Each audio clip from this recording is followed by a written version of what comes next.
Merci de votre attention, madame, monsieur. Dans l'actualité ce soir, la migration clandestine, le phénomène interpelle la jeunesse de l'Afrique de l'Ouest réunie en sommet depuis ce matin à Lomé. Des causes, la rencontre va tenter de forger une conscience pour ces jeunes sur les risques encourus. Également dans l'actualité ce soir, la pêche artisanale, on évoque le sujet avec cette question: quels impacts les coopératives ont-elles sur la vie des pêcheurs et le développement du secteur? Ce sera tout à l'heure le dossier de cette édition. Enfin, les petites histoires de Yao et Apoua racontées par Sylvestre Adjra Asiadeke. L'ouvrage a été dédicacé le week-end dernier, une replonge dans la tendre enfance, à suivre tout à l'heure en fin de journal. Voilà, madame, monsieur, le sommaire, bienvenue. Bonsoir à tous. C'est une signature qui va transformer la télévision togolaise et Radio Lomé. La Chine s'engage à financer la construction de studios de production grand public pour les deux médias. C'est une bonne nouvelle pour la production nationale. On revient sur le sujet tout à l'heure dans le courant de cette édition. La construction de nouveaux studios, une des exigences de la qualité à la demande, surtout aujourd'hui à l'ère du numérique. En amont, il faut la formation des agents. Une séance est ouverte pour les techniciens du son des médias publics et privés. Ce sera à partir du 15 septembre prochain. L'annonce a été faite ce matin. Antoine Toumaovovo. Il ne reste que 2 ans et le processus de transition de la technologie de diffusion analogique vers le numérique va connaître son échéance. Un défi majeur que le Togo relève avec promptitude, même si les techniciens de son et d'image font face à un problème lié au mode de transmission, de réception et de diffusion des caractéristiques du système de numérisation. Ces techniciens de son sont donc ici pour acquérir de nouvelles connaissances utiles en émission et réception des signaux numériques en FM et en digital audio podcasting. L'importance du son est primordiale dans la réception des signaux télévisuels. Le numérique, ça évolue très très vite, à une vitesse grand V. Dans le temps, on avait des sons analogiques où parfois on avait plus du souffle que de l'audio, mais maintenant avec le numérique, ça c'est 0 ou bien 1, c'est le son ou bien c'est pas le son. Et dans les techniques d'archivage, on verra comment avoir un son qu'on peut lire 30 ans après. Ouais, c'est vraiment un acquis. Si on ne passe pas, on ne travaille pas dans cette technologie-là, on perdra beaucoup de choses, on va dépenser énormément. Le rôle des techniciens de radio et télévision dans la mise en œuvre des technologies de diffusion numérique n'est plus à démontrer, surtout à l'heure où l'univers des médias connaît une rude concurrence. Quand bien même ces techniciens réalisent bien les travaux qui leur sont demandés avec succès, et je réitère, ce sont des petits génies, aussi bien à la TVT qu'à Radio Lomé, Radio Kara. Aujourd'hui, le passage de l'analogique au numérique leur impose une actualisation de leurs connaissances. Les mutations technologiques dans le secteur des médias avancent à grands pas. Cette formation va outiller les acteurs de la presse audiovisuelle pour leur contribution active aux fins d'une réussite de la transition numérique. Elle va améliorer leurs compétences techniques sur la liaison par satellite et montrer aux participants les techniques de traitement du son. Cet atelier amènera également les participants à comprendre les enjeux et défis de la numérisation de la radio et de la télévision. Le passage de l'analogie au numérique offre de nombreux avantages potentiels en termes de coût, de quantité et de qualité de son et d'image disponibles à la télévision et à la radio. Il revient donc au Togo de vite s'y conformer afin d'être plus compétitif. La formation a reçu l'appui financier du FNAF-PP, Fonds national d'apprentissage, de formation et de perfectionnement professionnel. L'actualité, c'est aussi la migration clandestine. Nous l'annoncions tout à l'heure en titre. Les causes sont multiples, conflits, catastrophes, disparités économiques et j'en passe. Le sujet interpelle les jeunes africains de l'Ouest réunis en sommet depuis ce matin à Lomé. Les précisions avec Medina Bacha. À bord de petites embarcations souvent surchargées et inadaptées, des migrants clandestins ne parviennent jamais à leur destination. Ceux qui résistent arrivent torturés et blessés. Sous l'effet des conflits, catastrophes naturelles, de recherche d'une vie meilleure, plus de 22 000 migrants sont morts dans la Méditerranée ces 15 dernières années, selon l'Organisation internationale pour les migrations. Pour combattre le phénomène, le sommet des jeunes leaders d'Afrique de l'Ouest a choisi de conscientiser les jeunes. Ils sont plus de 100, venus de 15 pays de la CEDEAO. On sait que de plus en plus de jeunes sont candidats au départ et donc aujourd'hui nous voulons quand même rassembler une jeunesse représentative de cette Afrique sous-régionale pour voir dans quelle mesure nous pourrons essayer de les outiller, de les informer, de leur mettre à disposition un certain nombre de moyens pour qu'ils puissent être à même de penser au développement de l'Afrique et de pouvoir rester sur un continent où il y a de l'avenir. Pour les initiateurs, il faut combattre le mal à la source, répondre aux besoins d'emploi et d'épanouissement des jeunes. La promotion des petites et moyennes entreprises et du renforcement de la promotion de l'entrepreneuriat. Et toute initiative économique en faveur des jeunes, parce qu'aujourd'hui les jeunes disent que c'est parce qu'il n'y a pas d'emploi, c'est parce qu'il n'y a pas de boulot, qu'ils ne sont plus, qu'ils ne rêvent plus de l'Afrique. Et donc il va falloir leur donner des moyens, les outiller pour qu'ils puissent dans une certaine mesure rester sur le continent. On va leur mettre à disposition ces informations-là et on va les aider à pouvoir ouvrir, à créer des entreprises. On va leur donner une disposition juridique, etc. pour que dans une certaine mesure nous puissions ensemble bâtir l'Afrique de nos rêves, conformément à l'agenda 2063 de l'Union africaine. Selon le représentant du ministre des Affaires étrangères, le Togo travaille activement pour l'adoption d'un code sur les migrations au niveau continental pour s'attaquer vigoureusement à la migration clandestine. Et on vient de le voir, des jeunes immigrés africains victimes du phénomène, surtout en mer. La mer, justement, parlons-en encore avec cet appel du préfet maritime aux populations de Nimagnan et d'Agbo-Drafo. C'était ce matin, appel à contribuer plus efficacement à la sécurisation de l'océan, surtout à l'approche du sommet de Lomé. Koumou Boyodé.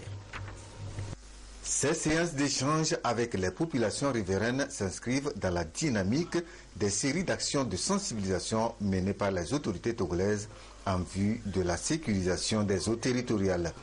Les populations de Nimagnan et d'Agbo-Drafo dans la préfecture des Lacs ont une fois encore reçu la visite du préfet maritime qui appelle à plus de vigilance pour démasquer et dénoncer toute tentative visant à compromettre la sécurité sur la mer.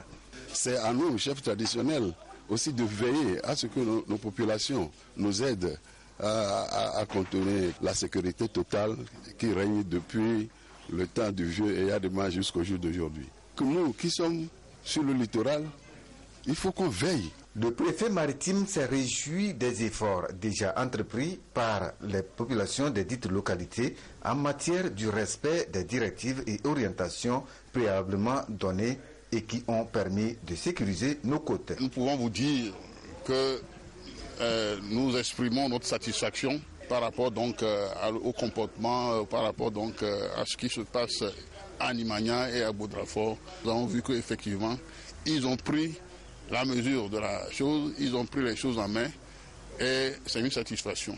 Donc nous sommes venus pour les encourager, pour leur rappeler cela. Le préfet maritime a appelé au respect des règles de navigation, à la propriété des plages avant, pendant et après le sommet extraordinaire des chefs d'État et de gouvernement de l'Union africaine sur la sûreté, la sécurité maritime et le développement en Afrique. Dans la foulée, on va s'intéresser à la pêche dans la perspective de la journée mondiale consacrée justement à l'activité. Ce sera en novembre prochain. Lomé va abriter à l'occasion une rencontre internationale. Patrice Bocor pour plus de précisions. Un seul message. Le choix du Togo pour la conférence africaine des organisations professionnelles de la pêche artisanale, CAOPA, pour abriter cette année la célébration de la journée mondiale de la pêche au Togo. La délégation, conduite par son secrétaire général, a rencontré les acteurs de la pêche artisanale et lagunaire. Nous attendons 24 pays avec nos partenaires qui vont venir d'Europe, de l'Union africaine, de l'Union européenne, de la FAO, pour justement célébrer cette journée mondiale de la pêche. Et en même temps, il y aura 2 jours de réunion sur une thématique. Aujourd'hui, les gens comprennent que la pêche artisanale joue un rôle extrêmement important dans le monde et dans nos pays. Il y a plus de 12 600 000 personnes qui s'activent dans la pêche. Et que la pêche artisanale joue un rôle extrêmement important en termes de sécurité alimentaire, en termes de création d'emplois et de même rente économique dans nos pays. Une information bien accueillie par toutes les fêtières des unions des pêcheurs du Togo qui comptent apporter leur contribution pour la réussite de cette journée prévue pour le 21 novembre 2016. Cette journée sera organisée chez nous. Les techniciens sont venus pour des informations, pour nous expliquer le bien fondé de la chose. Une aubaine pour ce secteur qui a besoin de se rendre plus visible sur le plan international. Arrêt un moment sur la pêche artisanale, souvent pratiquée en Afrique. L'activité nécessite, vous le savez, beaucoup de moyens. Et pour les réunir, eh bien, les pêcheurs se constituent en coopérative ou groupement. Question ce soir, quels impacts ces coopératives ont-elles sur le développement de la pêche, l'épanouissement des pêcheurs? Question-réponse, Patrice Boko. Nous sommes ici à Katanga, un village des pêcheurs et transformatrices de poissons de la pêche artisanale, à la quête d'un mieux-être et plein épanouissement de leurs activités. Pour parvenir à leur autonomie financière, la création des coopératives est jugée nécessaire. Ceci pour impacter positivement le développement de la pêche artisanale. Aujourd'hui, avec les coopératives, les forces sont réunies et les produits pêchés sont en quantité importante au niveau de la transformation jusqu'à la chaîne de commercialisation. L'organisation des pêcheurs que nous avons aujourd'hui a laissé un impact positif. Les produits transformés sont de bonne qualité et le consommateur n'a pas de problème et n'hésite même pas à le consommer. Aujourd'hui, le secteur de la pêche artisanale, surtout le littoral, et la pêche lagunaire ou continentale au Togo compte plus de 4 unions fêtières avec au moins 45 coopératives. Elle emploie plus de 3000 jeunes et plus de 10 000 femmes qui occupent une place importante dans l'économie nationale. Et s'ils vont à la pêche, d'autres fois, les filets sont gâtés. Où ils vont trouver de l'argent? C'est chez nous. Nous les aidons à acheter les filets qui sont gâtés, les machines en bord qui est gâté. Des jeunes gens vont, mais quand même, ils veulent aller à la pêche. Ils veulent pêcher. Ils savent le travail, mais ils n'en ont rien. Mais nous les aidons à leur acheter tout. On trouve un peu, pour aider nos enfants à aller à l'école, aider pour faire autre chose aussi. Mais c'est à cause de ça, nous ne voulons pas envier les salariés. Les organisations, les partenaires en place qui nous appuient techniquement, il y a des accompagnateurs, tout ça là pour essayer. Et je vous assure qu'au jour d'aujourd'hui, sur le plan gestion, les gens ont compris ce que c'est que la comptabilité simple. Les gens tiennent des cahiers, les gens tiennent des carnets, les gens ont ouvert des comptes, les gens ont des comptes dans les banques un peu partout. Donc il faut dire que notre activité, c'est une activité qui nourrit son homme. Prenant en compte leurs efforts et dans le souci de mieux les encadrer, le gouvernement a décidé, avec le soutien financier des partenaires, de mettre à leur disposition un port de pêche ultra moderne. Nous vous l'annoncions tout à l'heure en début de journal, c'est donc une signature qui va transformer la télévision togolaise et Radio Lomé. La Chine s'engage à financer la construction de studios de production grand public pour les deux médias. C'est une bonne nouvelle pour la production nationale. Antoine Zoroma-Vavor. Cet espace de la télévision togolaise TVT abritera bientôt un auditorium des studios de production pour grand public au profit de la TVT et de Radio Lomé. Il s'agit à travers cet accord de coopération entre la Chine et le Togo de renforcer les capacités techniques de la TVT à partir de matériel ultra moderne. Pour la concrétisation de cet ambitieux projet, un pas vient d'être franchi avec la signature des procès-verbaux sanctionnant le travail effectué en amont par la délégation chinoise et les techniciens de la TVT et de Radio Lomé, ce qui renforce davantage le processus de modernisation déjà entamé par les deux organes. Nous accueillons avec beaucoup de chaleur l'avènement de ce projet qui va renforcer le processus de modernisation et de la télévision et de la radio Lomé. Vous savez que nous sommes engagés dans un processus de modernisation de ces deux médias et l'avènement de ce projet nous réconforte dans la mesure où aujourd'hui, vous savez que notre ambition première, c'est de diversifier nos productions, c'est de produire plus pour que les Togolais trouvent attrayante notre télévision, notre radio. Et donc, vous devez comprendre que ces médias sont un peu aujourd'hui frappés par l'âge. Et donc, cet éditorium qui va être construit va nous permettre non seulement de diversifier nos productions, mais aussi de nous permettre de faire de très très bonnes productions. Alors, comme vous le savez, c'est un grand auditorium avec plus de 50 places. Nous allons évidemment profiter de cette réalisation pour améliorer la production. Vous savez aussi que nous sommes engagés dans un processus de numérisation, et qui parle de numérisation, on parle de l'amélioration des programmes. Alors nous sommes également sur satellite, mais il faut absolument que nous ayons des programmes alléchants. À l'heure de la concurrence, la télévision, la Radio Lomé, nous avons besoin d'avoir de bons programmes. Et qui parle de bons programmes doit parler de bonne production. Et la production doit se faire avec des moyens. Et donc cet auditorium-là est bienvenu. Et donc nous tenons absolument à remercier les autorités chinoises qui ont bien voulu nous accompagner dans ce processus de mondialisation. Je suis convaincue qu'avec les efforts et la coopération du gouvernement togolais, ce projet pourrait très bien commencer à construire et pourra profiter au développement de l'œuvre de la radio et de la télévision et du Togo. D'un coût total de 4,5 milliards de francs CFA, ce projet illustre la bonne qualité des relations d'amitié et de coopération entre la Chine et le Togo. Vous savez que le sommet de Johannesburg du Forum de coopération sino-africaine s'est tenu à Johannesburg à la fin de l'année dernière. Et le président chinois, le président togolais et les autres chefs d'État africains se sont rencontrés et ils ont partagé une grande convergence de renforcer la coopération sino-africaine et sino-togolaise dans tous les domaines, je me rappelle, dans 10 domaines, et y compris dans le domaine de la coopération culturelle, de médias, de l'information et aussi de sport. Vous avez maintenant la concrétisation, un des fruits de concrétisation. Ça, c'est le travail de rénovation de TVT. Ce projet est le fruit de la dernière visite d'État du président de la République togolaise en Chine, une visite marquée par des engagements de part et d'autre dans le développement des deux pays. Aujourd'hui, je suis heureux que nous fassions cette cérémonie de signature. Et cette signature revêt un caractère très important puisque un émissaire est venu exprès. Je parle de Mme Yo Yao, représentant le ministre du Commerce.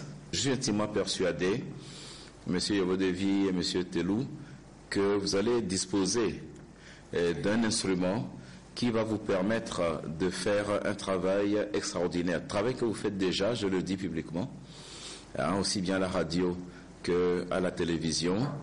Et j'ai pris la peine, monsieur l'ambassadeur, de lire tous les annexes. Et je remercie monsieur le directeur de l'Institut d'études du travail qui a été fait en une semaine, du travail technique qui a été fait en une semaine, parce que tous les détails ont été vus avec nos ingénieurs, que ce soit de la télévision que de la radio. Le courant est très bien passé entre les équipes et le haut niveau, le haut degré et la qualité du document qui nous est soumis cet après-midi à signature révèle, si besoin était, les bons augures pour l'avenir et la réalisation de ce projet.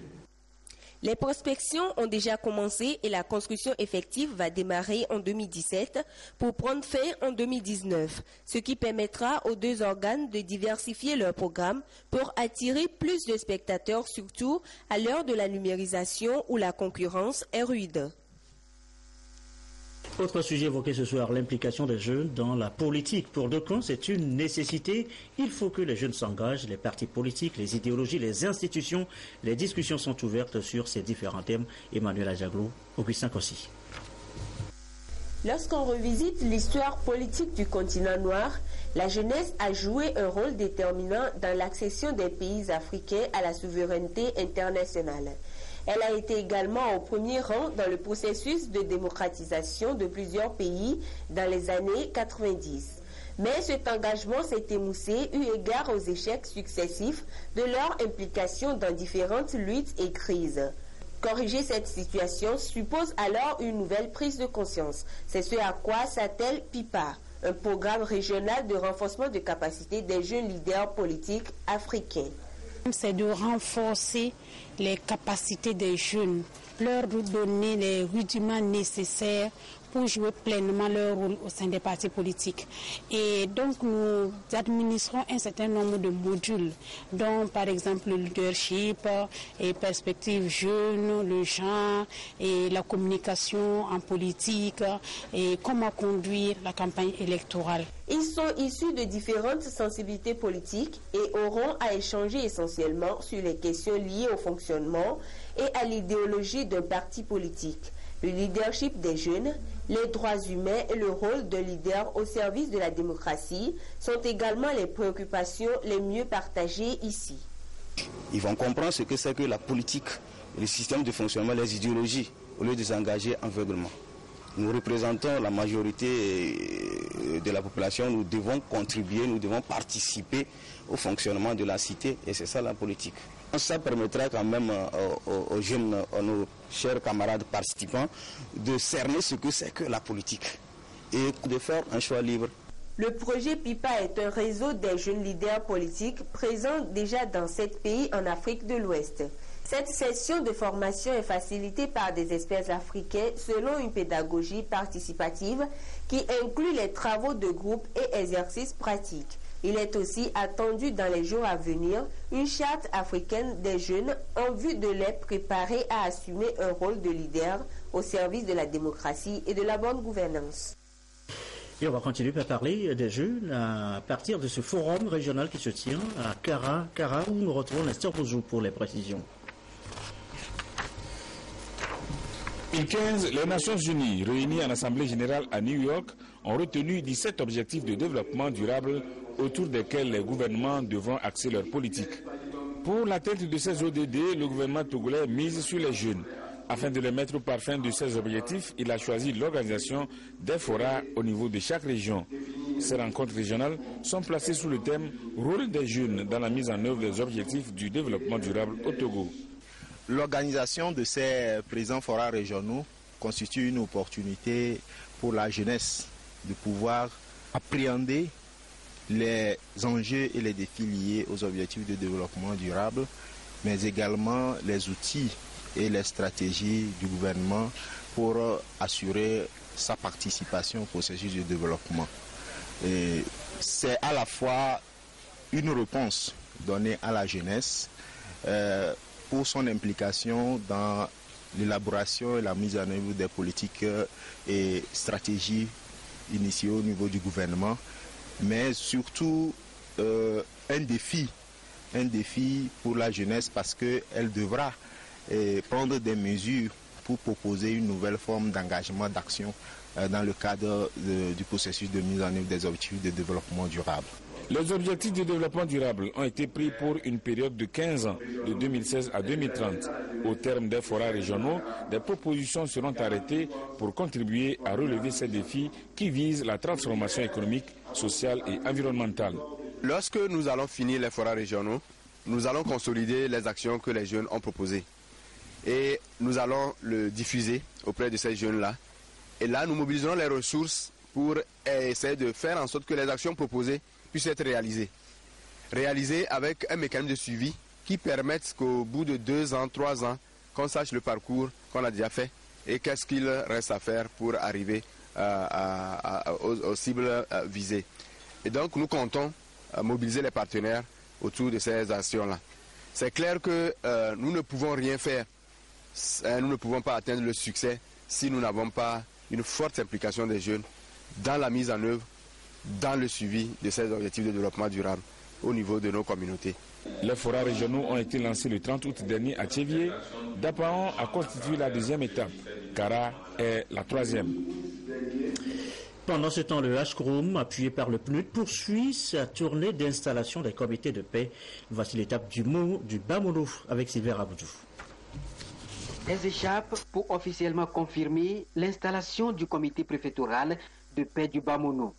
Une démarche du Programme des Nations Unies pour le développement PNUD qui entend doter toutes les localités d'une structure capable d'agir dans la prévention des conflits et la préservation de la paix à travers le dialogue, la réconciliation et la cohésion sociale. Des valeurs que promeut cette organisation onusienne pour accompagner le Togo dans son processus de démocratisation et amener surtout la population à la base à proscrire tout acte incivique pour asseoir une véritable culture de développement. Ce qu'on demande aux gens, c'est d'abord la tolérance. Et lorsqu'il y a la tolérance entre les individus, vous savez, il y a les idées innovantes. Ces idées innovantes permettent d'avoir l'assistance des uns et des autres pour créer des projets et que tout le monde puisse s'y retrouver dans ces projets et développer leur localité. Pour gagner ce pari et assurer le bon fonctionnement de ces structures, le comité a déjà élaboré une stratégie, celle d'être à l'écoute de la population pour bien mener sa mission. Pour que cette paix-là reste, nous devons être à l'écoute de ce qui se passe dans tous les cantons. Nous allons demander des chefs de village de nous informer de tout ce qui va être source un peu de désordre dans la préfecture. Et dès que nous sommes informés, nous allons soit nous déplacer nous-mêmes, ou alors envoyer un ou deux membres du comité pour aller dans le milieu et agir pour que ce désordre-là ne devienne pas trop grand jusqu'à évoluer au niveau des violences. L'installation des comités préfectoraux démarrée dans le septentrion sera suivie plus tard de la mise sur pied des comités régionaux qui, au finish, vont faciliter la mise en place d'un bureau national. Cet engagement du PNUD va permettre au Togo d'asseoir une nouvelle dynamique dans la construction et la préservation de la paix. À l'étranger, le Gabon, après plusieurs journées de tension, un calme précaire règne à Libreville. Les proches des opposants arrêtés font le siège des tribunaux pour avoir des nouvelles. Regardez. Le tribunal de Libreville, un attroupement d'une centaine de personnes. La rumeur a couru ce matin. Des détenus interpellés depuis mercredi dernier seraient sur le point d'être déférés. Et on est là pour voir si nos enfants sont dans le lot. Parce que depuis là, une semaine, je ne vois pas mon fils. Je suis là depuis mercredi, je ne dors pas, je ne mange pas parce que j'ai besoin de voir mon homme. Un petit ami, un frère, un fils, une mère, dont ils sont sans nouvelles et qu'ils ont cherché partout pendant des jours. Certains ont été arrêtés au QG de Jamping après l'assaut des forces de sécurité, pendant les manifestations de contestation des résultats, ou d'autres tout simplement dans la rue. Qu'importe, pour tous ici, c'est de l'arbitraire pur. On n'a pas besoin de parler des votes en ce moment. On veut voir en vie nos enfants. C'est pour cela que nous sommes là. On veut nos enfants. On s'en fout. On veut nos enfants. Un camion arrive, visiblement chargé de prisonniers. Les policiers font en sorte que l'on ne puisse rien voir. Mais chacun ici cherche un visage connu. Des femmes âgées, des hommes très jeunes. Et puis les nerfs lâches, la colère aussi.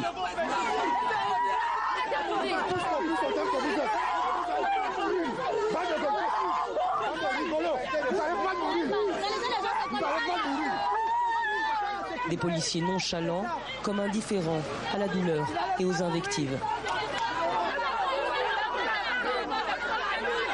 Ils reverront leurs proches repartir vers un lieu d'incarcération inconnu. Nous avons tenté de joindre le procureur pour en savoir davantage, sans succès. Dans le reste de l'actualité, sachez que le ministère du Développement, la base, a procédé cet après-midi à la clôture du centre aéré de vacances. Les centres aérés, à la différence des colonies de vacances qui ont un caractère résidentiel, n'occupent les jeunes que la demi-journée. Ils offrent aux jeunes vacanciers des moments d'apprentissage, de partage et de solidarité. Pendant 2 semaines, 403 participants ont eu l'opportunité d'apprendre au moins 2 métiers librement choisis entre la décoration de chaussures, la préparation, savon liquide, la fabrication de perles, la sérigraphie, l'art et culinaire. La cérémonie de clôture de ce centre aérien a eu lieu donc cet après-midi. Nous reviendrons sur le sujet dans nos prochaines éditions. Voici à présent l'histoire, plutôt les histoires de Yao et Akou à raconter dans un livre qui a fait paraître un livre par Sylvestre Adjra à Diadeke. Le tome 2 a été dédicacé donc le week-end dernier. Au-delà des enfants, c'est le quotidien des enfants que l'auteur raconte. Serge Taston, Sonia Menipo avec Edem Sossou. Histoire de Yao et Akwa, tome 2, un chef-d'œuvre de Sylvestre Adjra à Diadeke. Dans cet ouvrage de 36 pages, l'auteur nous plonge dans les méandres de la rentrée scolaire avec le réveil des enfants et les préparatifs pour les conduire à l'école. Ce recueil, c'est aussi un miroir qui renvoie le lecteur aux multiples souvenirs de sa petite enfance. Les histoires de Yao et Akua Top 2, c'est une sorte de littérature pour enfants et aussi pour les parents. J'aime particulièrement les enfants, je suis passionnée par les enfants et aussi je voudrais diversifier la lecture que nos enfants ont de nos jours parce qu'en grande partie ce qu'ils ont, c'est ce que nous avons lu quand nous étions petits et eux aussi les ont lus. Donc je me suis dit, étant passionnée par eux, pourquoi ne pas leur offrir un peu de littérature pour diversifier ce qu'ils ont déjà. Les histoires de Yao et Akua tome 2, c'est aussi un livre typiquement écrit pour enfants dans un style aisé et fluide dans lequel l'auteur décrit des scènes familiales de tous les jours. Le livre est très apprécié par les enfants eux-mêmes. Bon, moi j'ai trouvé le livre génial, c'était intéressant. Yao et Akua à table, là où le papa désignait Akua de diriger la prière pour bénir le repas. Et à la surprise du père, elle a fait une longue prière. Je leur recommande de lire le livre. À partir où Yao revient de l'école, ils n'ont pas besoin de raconter ce qu'ils ont fait à leur maman parce que chaque soir, il y a toujours des leçons de grammaire. C'est la partie là qui m'a plu. L'ouvrage est une œuvre d'art non seulement par la beauté du style, mais aussi par les illustrations et expressions qui procurent du plaisir au fur et à mesure qu'on le lit. C'est un très bon livre. J'ai déjà eu le premier tome. La particularité, c'est là ce que j'apprécie, c'est que ça nous renseigne des histoires de chez nous avec des noms ou des prénoms du terroir. Sylvestre Aziadeke est titulaire d'un diplôme de gestion d'entreprise et d'administration des ressources humaines. Elle est chargée de mission à la présidence de la République togolaise depuis 2009 et également enseignante vacataire à l'université de Lomé. Un peu comme les contes au clair de lune, bonne lecture, très belle soirée.